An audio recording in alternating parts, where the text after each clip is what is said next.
पति से का कह दिया हे सैया चांदी जैसन जिंदगी में हमारा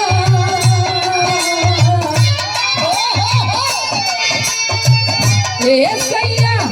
चांदी जैसन जिंदगी में हमारा पाताया छोरालू हो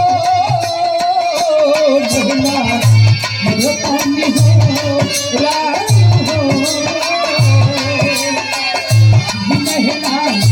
मरतानी हो रानू हो के लेहतानी हो रानू हो महना मरतानी हो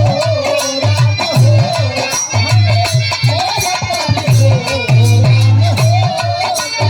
मरतानी हो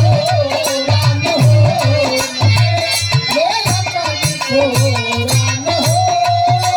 और ये 1000 रुपया पुरस्कार हमारे गार्जियन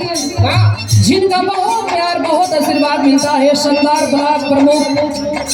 संतोष कुमार सिंह जी की ओर से 1000 रुपया पुरस्कार बहुत बहुत आपके प्रणाम सब भैया लोगों के प्रणाम बा कहे